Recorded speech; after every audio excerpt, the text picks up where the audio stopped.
The applause in the Galactic Senate chamber sounded like 1,000 different things dying at once. The Veth delegates shimmered in pale gold. The Drache clicked their approval through hollow chest cavities. The Nureli hummed in frequencies that rattled my back teeth. Every species in that hall celebrated the same way they always had when a younger race finally bent the knee, loud, self-congratulatory, and completely sure of themselves. I stood at the podium and kept my face like a closed door. "The Terran delegation formally accepts Resolution 7 Omega," I said. "Humanity will comply with all disarmament conditions as outlined. Full decommission of offensive military assets within 18 planetary cycles. Inspection access granted. We thank the Senate for its guidance." I straightened the corner of my translation earpiece, just the corner, then again. The Veth High Arbiter, Counselor Voshen, leaned forward from his elevated seat with that particular tilt of his long neck that I had learned meant satisfaction. He had the look of a man who had just sorted a problem into the correct drawer. Humans had been the open file on his desk for 11 years. Now, apparently, we were filed. "Commander Osai Mensa," he said, his translated voice arriving a half-second after his mouth moved. "The Senate recognizes the maturity of the Terran response. We have guided many species through this transition. It is never easy, but it is always correct." "Of course," I said. I straightened the earpiece again. I had been in this chamber 14 times over 4 years. I had watched the Senate process 3 other species through resolutions similar to 7 Omega. The Caliph had wept publicly. Their lead delegate had delivered a 40-minute speech about heritage and sacrifice. The Senate had listened politely and stripped them down to a planetary defense grid and a small ceremonial fleet. The Yuri had protested through legal channels for 8 cycles, before quietly surrendering their warships one by one, each decommissioning broadcast live on Senate feeds like a kind of slow funeral. Humanity had done neither. Humanity had read the resolution, reviewed it for 72 hours, and responded with a simple written acceptance. No speeches, no legal challenges, no visible grief. That, I knew, was what made Voshen the most comfortable. Simple compliance read as submission, submission read as safety, and safety meant the Senate could stop watching quite so carefully. We had been counting on that. I stepped down from the podium and walked the long floor of the chamber toward the Terran delegation box, where my aide, a young man named Colin Graves, stood with his hands behind his back and his expression professionally blank. He had been with me for 2 years, long enough to know how to stand in rooms like this one, long enough to know when not to speak. I sat. He sat beside me. The chamber continued its business, 3 more resolutions on trade lanes, 1 on resource extraction rights in the Balan system, nothing that required my attention. My comm unit buzzed once against my wrist. I did not look at it immediately. That was important.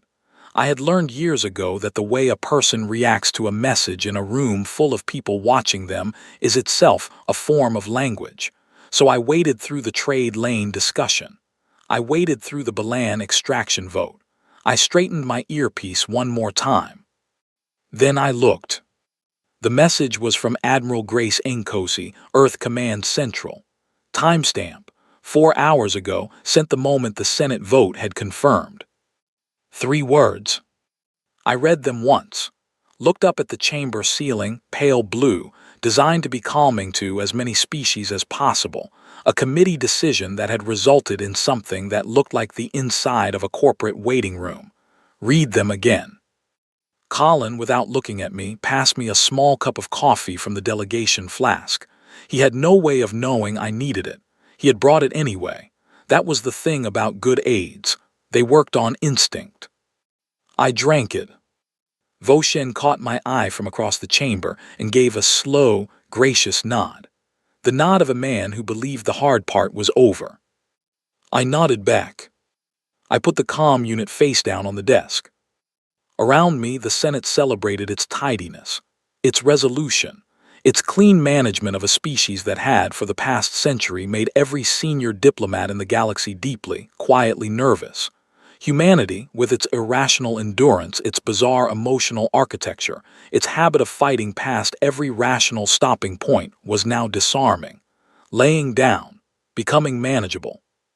The Veth ambassador to my left leaned over with the particular warmth of someone extending an olive branch they believe costs them nothing. "I hope," he said, "that your people understand this is not defeat. It is simply the natural order. Every species finds its place." "We understand completely," I said. He smiled, warm, generous, sure. I smiled back. It did not reach my eyes. It was not supposed to. The chamber doors behind me were 8 meters tall, etched with the seals of every Senate member species, over 200 of them, going back 3,000 years. I had stood in front of those doors the first time I came to this chamber as a junior attaché, 26 years old, barely cleared for the room, craning my neck to find the Terran seal among the hundreds of others. It was near the bottom. New members always were. Colin leaned close and spoke quietly. "The transport back to the Terran station departs in 40 minutes. I know. Do you need anything before we go?" I looked at the 3 words on my comm screen one more time. Then I locked it and stood, gathering my documents with the unhurried movements of a woman with nothing left to do here. "No," I said, "we're done." I walked out of the chamber. Behind me, the Senate was still applauding something. I did not turn around to see what. On the transport, Colin sat across from me with a data tablet and the careful silence of someone who had been told, in no uncertain terms, that certain things were not discussed on Senate-monitored transports. He worked. I watched the station shrink through the viewport, that enormous pale structure, confident and self-satisfied, orbiting its star like a crown. I thought about those 3 words. I thought about the warehouses on Earth and the 4 moons, and the deep installations on Titan that the inspection teams would never locate, because they were not looking for the right shape of thing. I thought about 18 planetary cycles, and what a species could do in that time if it had been preparing for 11 years before the clock even started. The transport accelerated, the station disappeared. I straightened the corner of my earpiece. The Veth ambassador had mistaken my smile for warmth. He would not be the last to make that mistake, but he would, eventually, understand what it actually was. Not warmth, not submission, something older than both. The first inspection team arrived on a Tuesday. I know that detail is meaningless to anyone not from Earth. Tuesday is a Terran calendar artifact, a leftover from a timekeeping system built around a single star and a single moon, and a civilization that once thought those were the only things worth measuring. But I was born on a Tuesday, in a government hospital in Accra, during a thunderstorm that knocked out half the city's grid. My mother had always said the lights came back on exactly when I did. I thought about that while I watched the Senate inspection shuttle descend through the cloud cover over the Nevada installation, its lights blinking in the gray morning like something that believed it was welcome. Chief Inspector Lanvor was Veth, mid-ranking, selected specifically because he had processed 3 other disarmament protocols and was known for his thoroughness.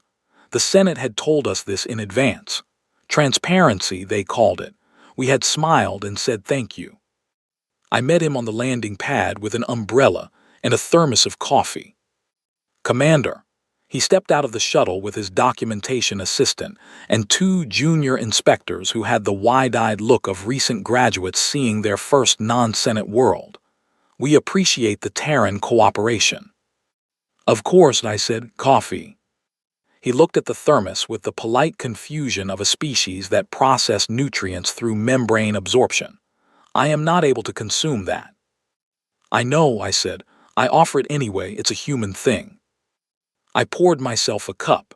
He watched me with his large amber eyes and then, diplomatically, said nothing about it. The Nevada installation was the first on the inspection list. 300 decommissioned combat vehicles, cataloged by type, stripped of power cores, arranged in neat rows under covered bays. Lanvor walked through them with his scanner raised. reading the serial numbers, cross-referencing against the weapons registry that Earth Command had submitted to the Senate 6 weeks prior. Everything matched. That was important. Everything was supposed to match, because everything in this building was real. These were genuinely decommissioned vehicles. Their power cores were genuinely removed. The documentation was genuinely accurate. Colin walked 3 steps behind me, holding the secondary manifest with both hands. His face was a professional wall. He had been briefed. He knew the shape of what we were doing here. The inspection took 4 hours. Lanvor was thorough, as advertised. He checked serial numbers against manifest records. He scanned for residual energy signatures. He measured the dust accumulation patterns on the vehicle surfaces to verify they had been sitting inactive for the claimed duration. They had been, we had made sure of it. Bay 7, one of his junior inspectors said, looking up from his scanner. I'm reading an anomalous structural signature through the north wall. Lanvor looked at me. Adjacent storage facility, I said. Not on your inspection list, different classification. The resolution grants full access to all military storage. Of course, I said. I'll need to submit a reclassification request to the Senate Oversight Bureau before I can authorize entry. Standard protocol. Should take about 6 days. He looked at his junior inspector, then back at me. We can wait, he said. Excellent, I said. More coffee. He did not want more coffee. He did not want any coffee, but I poured myself another cup because it gave my hands something to do. The reclassification came through in 4 days, not 6. We took him to Bay 7. It was full of farming equipment.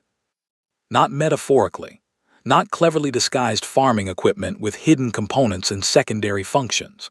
Actual, functional, certified agricultural machinery, soil processors, seed distribution arrays, atmospheric moisture collectors.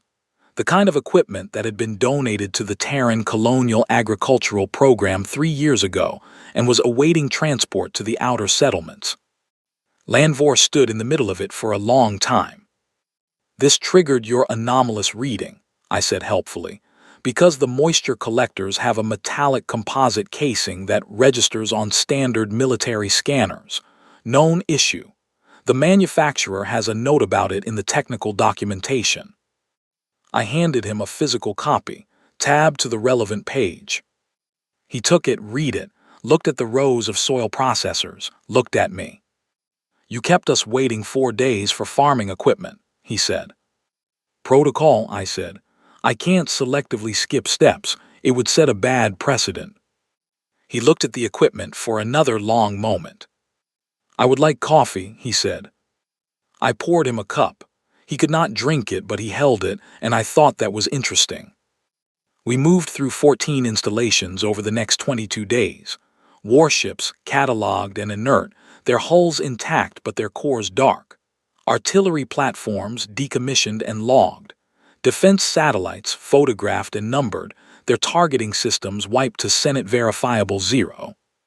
The numbers were stunning, honestly.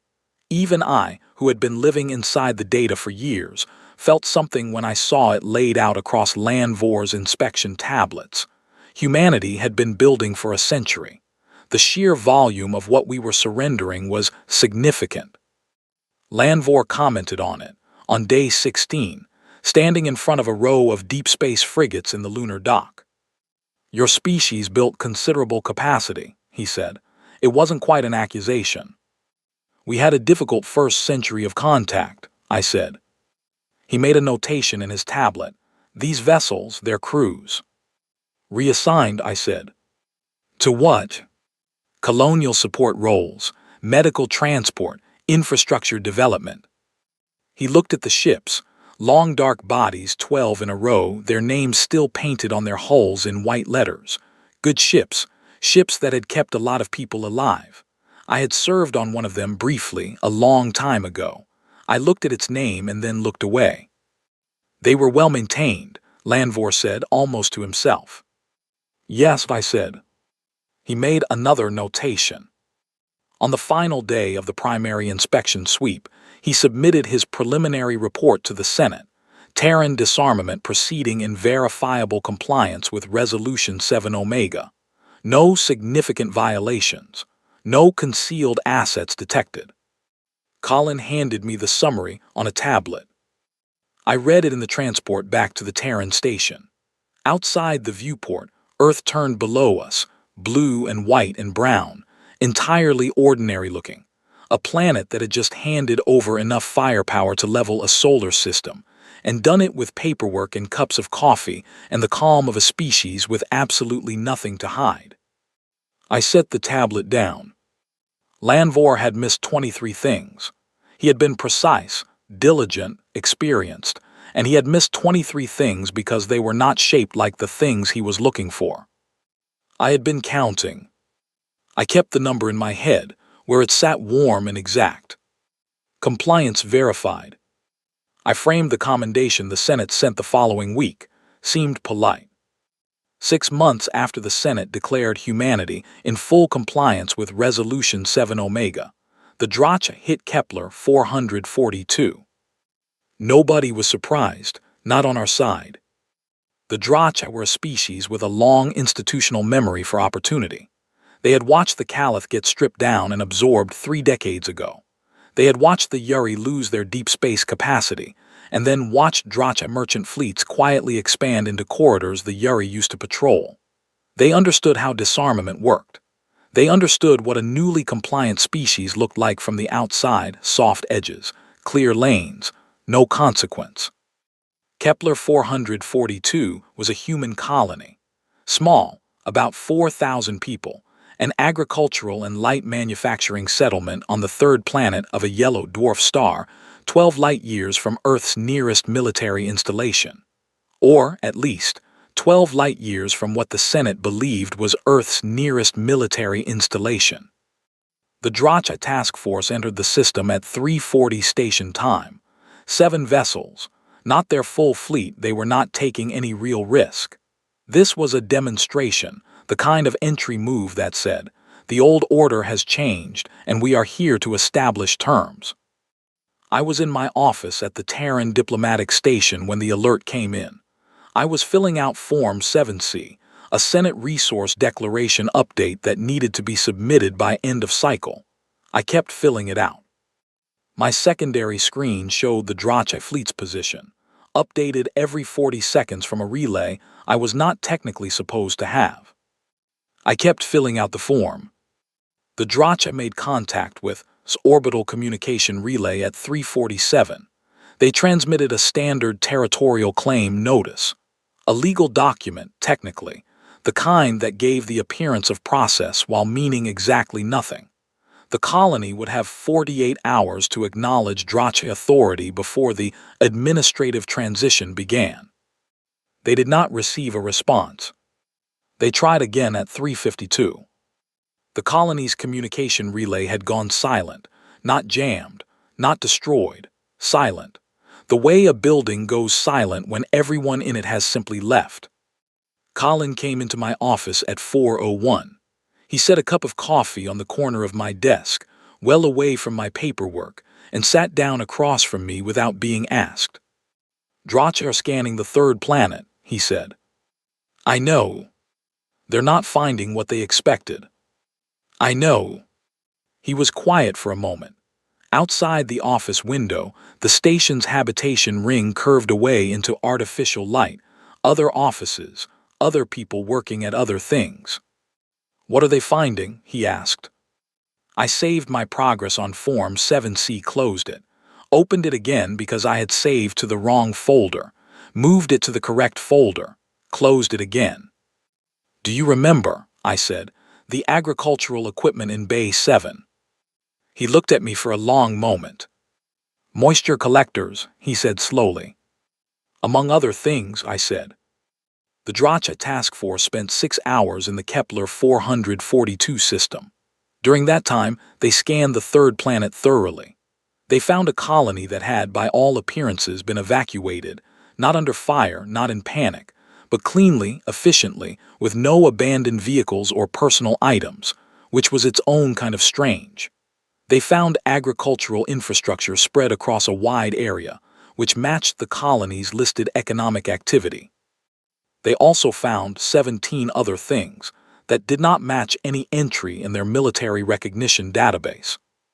Because those things had never been formally classified as military in any Senate document, because the Senate had only ever asked humanity to surrender what was already categorized, and the categorization process had been handled 4 years ago by a small team that I had personally supervised.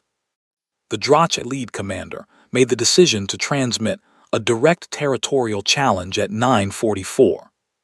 The challenge was received. The response came in 11 minutes. I did not watch the engagement feeds. I had the data. I knew what had been deployed where in what configuration. I did not need to watch. What I had instead was the record of what the Drache transmitted back to Senate space at 10:31 station time. A single communication, marked urgent, addressed to the Galactic Senate open floor. It was 2 sentences. Colin read it first. He set the tablet down on my desk with the careful movement of someone setting down something unexpectedly heavy. I read it. The first sentence was a formal withdrawal of the territorial claim on. The second sentence had no diplomatic precedent.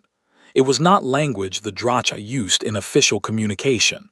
It was raw, which meant their translator had passed it through without softening, which meant the commander had sent it knowing exactly how it would sound. The second sentence said, "What are those things?" Not a challenge, not a threat, a genuine question from a species that had just encountered a vocabulary it did not have. I picked up my pen. It was a physical pen. I used them because I found the weight helpful when I was thinking. I rolled it between my fingers once. Then I set it down and went back to Form 7C. The Senate called an emergency session at 1400. I attended via comlink because I had a 1500 resource declaration deadline, and the Senate was not going to help me file it. Voshen's voice came through my speaker with the particular tone of a man reassembling a picture he thought he understood. He wanted to know about Kepler 442. He wanted to know about the deployment. He wanted to know about the technologies that the Drache had encountered and could not identify. I told him, not everything, enough. I told him that the items deployed at Kepler 442 had never been classified as weapons under Resolution 7 Omega because, technically and verifiably, they were not weapons under the legal language of the resolution. They were, under the definitions provided in Annex C, subsection 14, paragraph 3 of the resolution itself, defensive utility systems with secondary mechanical functions. The defensive utility systems had performed their secondary mechanical functions. The spirit of the resolution, Voshen said, and his translated voice had a quality in it I had not heard before, was full disarmament. With all due respect, Counselor, I said, and I said it the way I always said it, the way I had always meant it, the spirit of the resolution is not legally binding. The text is. I saved Form 7C and submitted it before the deadline. The Senate was still talking when I did. Page 47 of the legal brief I sent them the following morning was my favorite. The footnote in it was technically structured as a classical rhetorical syllogism, in iambic pentameter.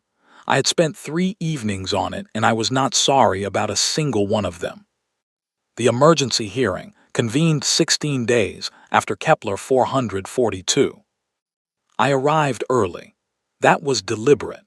There is a particular kind of psychological pressure that comes from being already seated when your accusers enter the room, and I had spent enough years in Senate chambers to know how to use every variable that a room offered.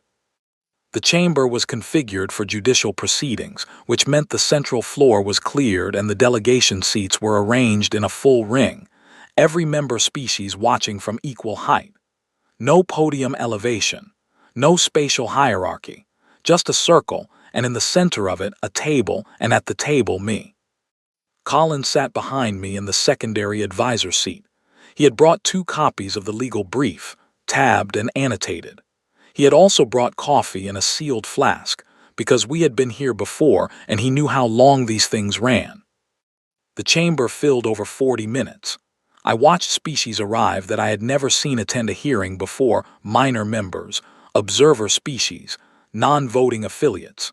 The Caliph delegation sent their full complement of 12, which they had not done for any session in 3 years. They sat very still in their section and watched the room with the particular attention of people who had a personal interest in the outcome. I understood that.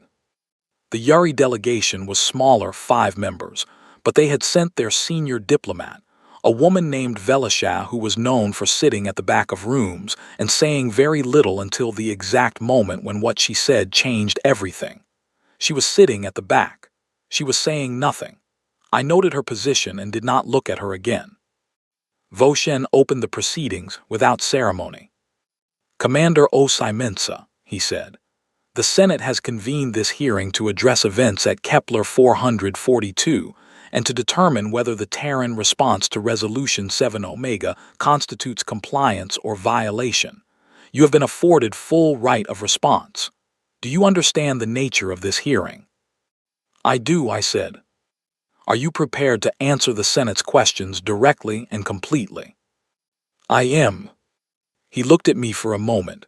That long neck tilt, but different now. Not the satisfied tilt of a man with a filed problem, something else, something recalibrating. "Did humanity disarm?" he asked. The chamber was quiet enough that I could hear the environmental systems cycling.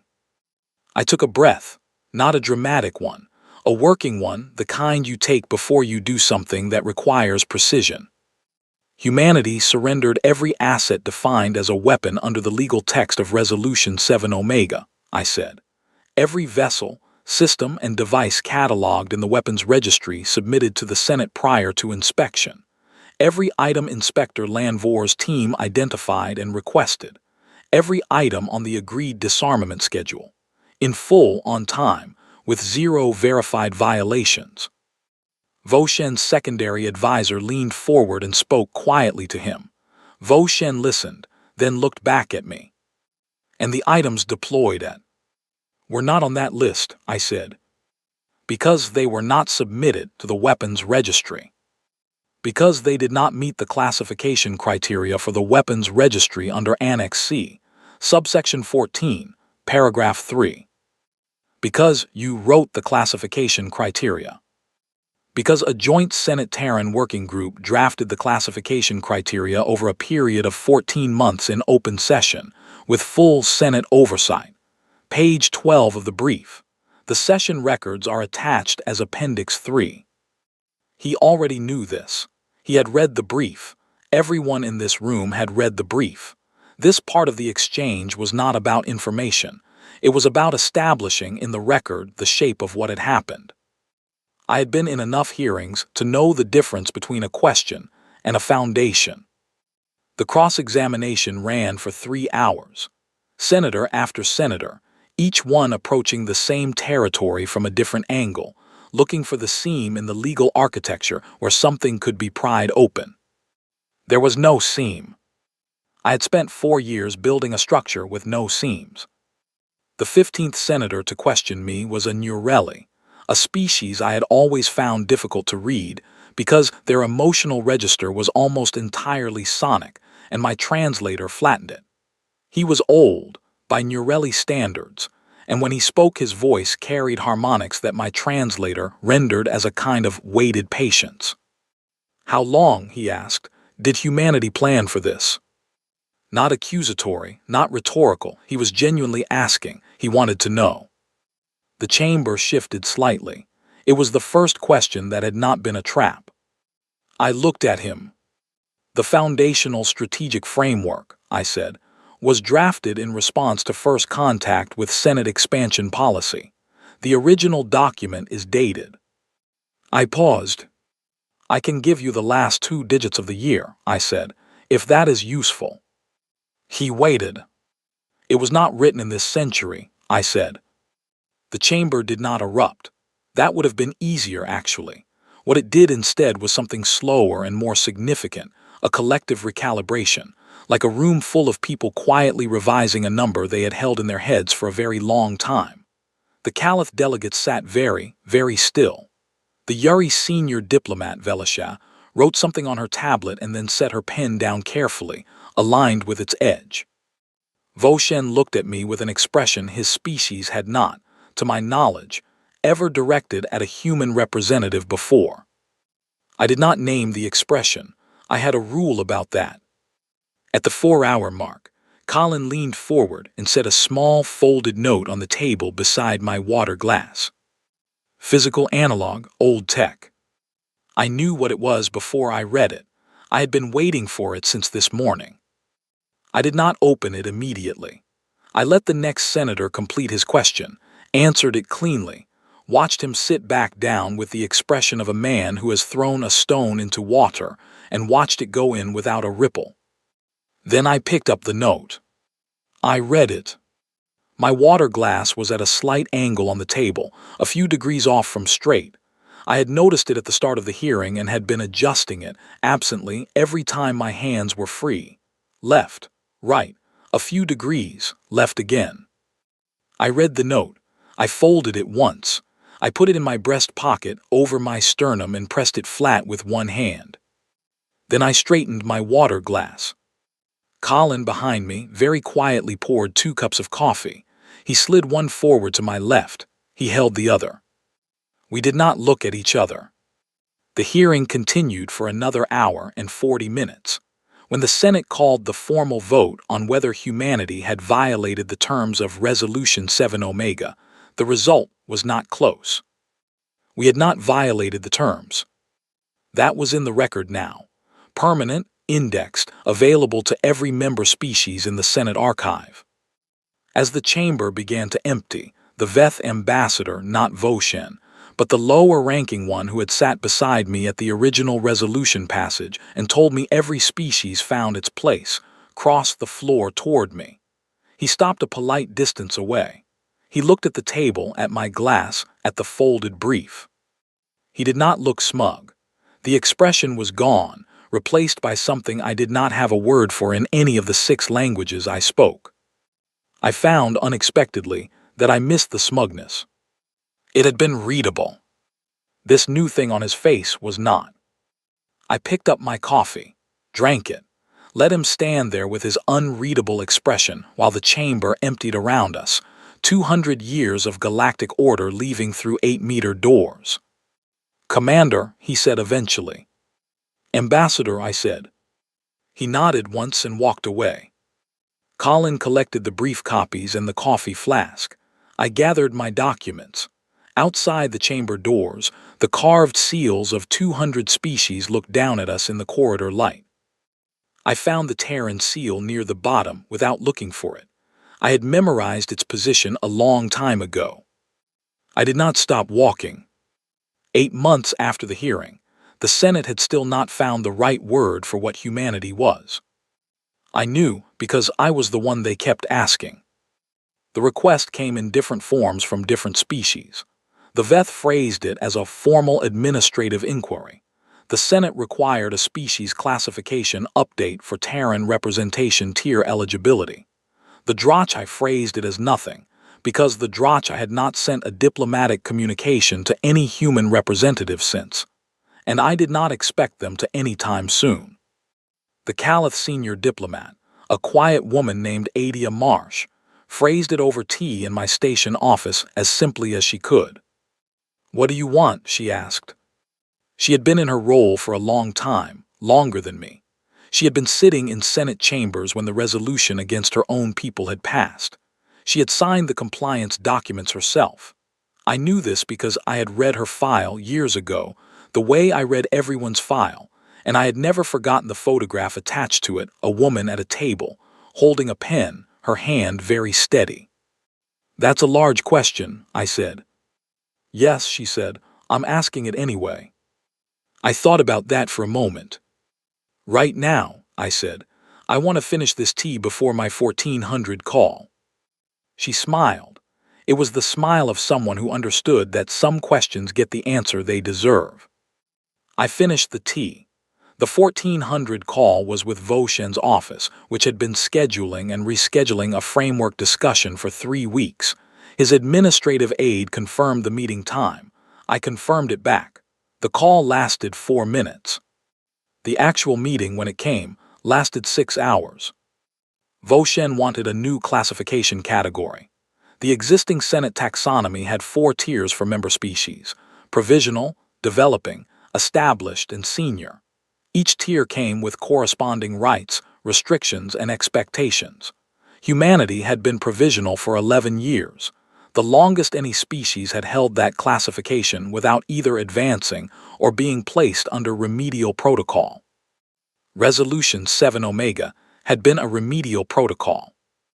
I had walked humanity out of it with the legal brief, but that meant we were back to provisional, which no longer fit, and developing assumed a species was being guided towards Senate norms, which also no longer fit, and established assumed a species had accepted the fundamental structure of Senate authority as the governing framework for its behavior. That one fit the least of all. There is, Voshen said carefully, no existing category for a species that is simultaneously compliant with Senate law and operating entirely outside Senate expectations. I know, I said. What would you propose? I had been sitting on the word for 11 years, not the policy, not the framework, the single word that went in the classification field. I proposed it.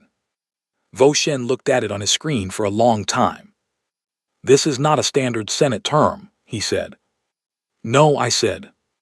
It implies an ongoing state rather than a fixed position. Yes, I said. It implies that the category is not permanent, that it has a direction. Yes, I said. He looked at it for another long moment.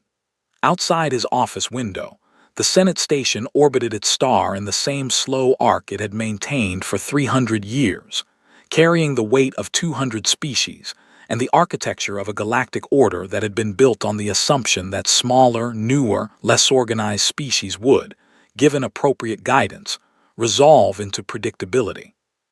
I had spent my career in this building. I knew every corridor. I knew which elevators were slow and which were fast. I knew which cafeteria served the best approximation of real food, and which one served something that technically qualified as nutrition but tasted like ambition. I knew this building the way you know a place you have always known. You would eventually have to leave. I will bring this to the full Senate, Voshen said. Thank you, I said. I was back on the Terran station by 2000. Colin had left a summary of the day's communications on my desk and taken himself off duty, which I had told him to do 3 times this week, and which he had done exactly once tonight, which probably meant something important was in the summary. I read it. At the bottom was a flag. Incoming transmission, non-official channel, sender classification VETH, Junior Diplomatic Corps marked personal. I almost did not open it. I opened it. The sender was a VETH diplomat named Alvel. I did not know him by name, but I recognized his photograph from the Senate Junior Corps directory. Young, by VETH standards, 3rd-generation diplomatic family, assigned to the Human Affairs Division because his file noted genuine cross-cultural interest, which in Senate HR language meant he had actually asked for the assignment instead of being assigned to it as a consequence of not being assigned to something better. His transmission was text. It said, Commander Osai, I recognize that this communication is informal and outside standard protocol. I want to ask you something that I have not been able to ask through official channels. I am not asking on behalf of the Senate or the VETH delegation. I am asking as someone who has spent 3 years studying human affairs and who genuinely does not know the answer. What will humanity do with this? I read it 3 times. The note from Colin's desk was still in my breast pocket. I had carried it through the hearing, through 8 months of meetings and legal filings and classification discussions, through 6 hours with Voshen today. I took it out now. It was worn at the fold line from being opened and refolded so many times. I read it again. Admiral Grace Nkosi had sent it the morning of the hearing, rooted through Colin because she had not wanted it on any official communication log. It was 4 words, not 3. I had misremembered in the beginning because I had been too focused on keeping my hands still to count precisely. 4 words, her handwriting scanned. Your father would know. I set it on my desk. My father had been a military engineer. He had spent 30 years on deep installation projects that were never in any public record, designing things for contingencies that he never named at dinner and that I understood by the time I was 12 were not the kind of work you asked about directly. He had died when I was 22, 3 months before I got my Senate attaché clearance, which meant he had never known what I became, and I had never been able to tell him why I became it. He had never used the word afraid, not once in my memory. He had a different vocabulary for it, words like prepared, like ready, like thorough. His whole life had been a kind of translation, turning fear into work, turning work into structure, turning structure into the kind of safety that does not announce itself. I had learned that language from him. I typed a response to Auvel. I wrote 4 drafts before I kept one. The final version was 1 paragraph. It said, "You are asking the right question, which is different from asking a question I can answer. What humanity will do with this is the same thing humanity has always done with every position it has ever held: continue. Not expand for the sake of it, not demand for the sake of it. Continue, because the alternative to continuing is stopping, and stopping is a thing humanity has never been very good at." The Senate classified us as a managed species for 11 years. Before that, as a contact stage civilization. Before that, as a pre-contact world. We were all of those things. We are also the thing that survived all of those things. Whether that is reassuring or not is something you will have to decide for yourself. What I can tell you is that the answer to your question is not a threat. It is not a promise. It contains the word yet, which is not the same as the word soon, though I understand why those might feel similar from where you are standing. I read it back. I sent it. I sat for a while in my office, in the quiet of a station that was running night cycle lighting, blue, white, and low. I thought about my father's word for afraid. I thought about Adia Marsh's steady hand on a compliance document. I thought about the Caliph delegates, sitting very still in the hearing chamber. I thought about Velishaz's pen, aligned carefully to the edge of her tablet. I thought about all the species that had signed resolutions and surrendered things they had built and watched their own capacity diminish, year by year, under the careful management of a Senate that genuinely believed it was doing the right thing. I thought about what it might mean to all of them that one species had found a different way through. Not by refusing, not by fighting, by reading the document very, very carefully for a very, very long time. I took out the formal species classification paperwork, the one that needed to go to the Senate registry. It was a standard Senate form, 2 pages, 11 fields, one of them labeled Species Threat Classification. I looked at that field for a long time. Then I left it blank. At the bottom of the form, there was a notes field which most delegations left empty. I picked up my pen, the physical one, the heavy one I kept for thinking. I wrote 7 words. I looked at them. I crossed out the first 2. I looked at the remaining 5. Then I wrote in the notes field, in my clearest and most official script, "With all due respect, that is not the right question." I filed the form at 2241. The Senate registry would process it in the morning. Voshen would read it before his first meeting. He would call my office probably, and I would be in a different meeting, and Colin would take the message, and the message would say something diplomatic that meant, "We need to discuss this." And I would discuss it. That was the thing nobody in the Senate had fully understood yet, through all of it, the resolution, the inspections, the hearing, the 8 months of reclassification talks. They had kept waiting for humanity to stop, to arrive at a position and hold it, to become, finally, the stable and predictable member species that every resolution and protocol and classification system was designed to produce. We were never going to stop. Not because we were hostile, not because we were defiant, not because we had some grand design or destination. Because stopping had never been in our vocabulary. My father had taught me that, not in words. In the 30 years of quiet work he had done in installations with no public record, building contingencies for things he could not name at dinner, translating fear into structure, structure into safety, safety into the kind of foundation that his daughter could stand on when she needed to hold very still in a room full of people expecting her to flinch. I put on my coat. I turned off the office light. The corridor was quiet, blue-white, empty. My footsteps were the only sound.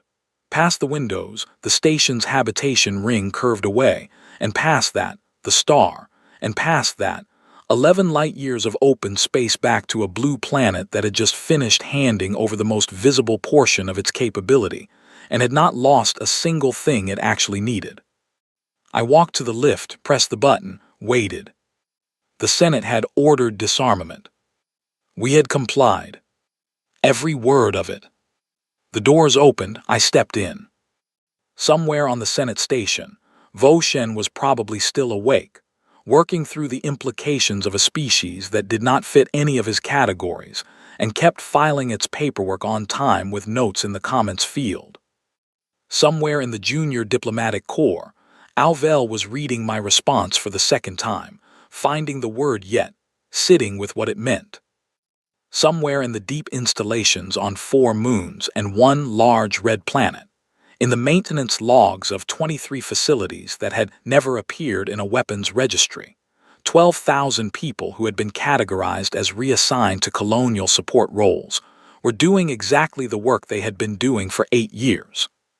The lift arrived at my floor. I stepped out, walked to my quarters, opened the door. I sat on the edge of my bunk and took the note out of my breast pocket one more time.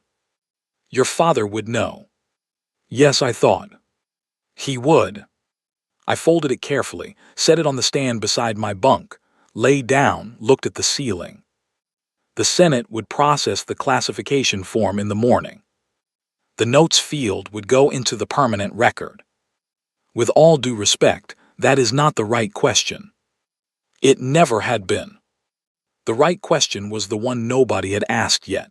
Not in the hearing, not in Vo Shen's office, not in any of the 8 months of careful diplomatic architecture that had followed Kepler 442. Not even Alvel, who had asked better questions than anyone, had reached it. The right question was not what humanity would do with this. The right question was what humanity had always been doing. The answer was the same as it had always been. Exactly what we said we were doing. Reading the document. Very, very carefully. For a very, very long time.